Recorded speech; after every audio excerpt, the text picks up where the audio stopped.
শ্রীকৃষ্ণের লীলা স্মরণে পালিত এই উৎসব দোলযাত্রা বা দোল উৎসব নামেও অধিক পরিচিত। এই উৎসবটি হোলি নামেও খ্যাত। পণ্ডিতদের মতে রাধাকৃষ্ণের দোলনায় দোলায় গমন করা থেকেই দোল কথাটির উৎপত্তি। ভক্তরা এই দিনে ভগবান শ্রীকৃষ্ণের সান্নিধ্যে আত্মিক পরিতৃপ্তি লাভের প্রত্যাশায় প্রার্থনায় মগ্ন হন।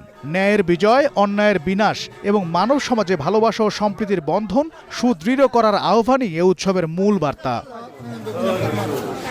বৈষ্ণব বিশ্বাসীদের মতানুসারে ফাল্গুনী পূর্ণিমা তিথিতে বৃন্দাবনের নন্দকাননে ভগবান শ্রীকৃষ্ণ, রাধিকা দেবী ও তার সখী ও অন্যান্য গোপীর সাথে রং খেলায় মেতেছিলেন। এদিনকে স্মরণ করতেই দোলযাত্রার সূচনা হয়েছিল।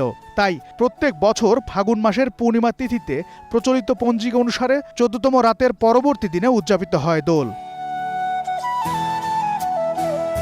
দোলযাত্রা উপলক্ষে সারা দেশে নানা ধর্মীয় অনুষ্ঠানমালার আয়োজন করা হয়। এর মধ্যে রয়েছে রাধাকৃষ্ণের দোল উৎসব, পূজা, হোমযজ্ঞ, কীর্তন এবং প্রসাদ বিতরণ। বাংলাদেশের সব মত ও পথের হিন্দুরা দোল উৎসব উদযাপন করেন। প্রতিবেশী দেশ ভারতে উৎসবটি ব্যাপকভাবে পালিত হয়। ভারতের পশ্চিমবঙ্গ, তামিলনাড়ু ও উড়িষ্যা অঞ্চলে এটি দোল উৎসব নামে পরিচিত। বসন্তের আগমনী বার্তা বহন করা একে বসন্ত উৎসবও বলা হয়।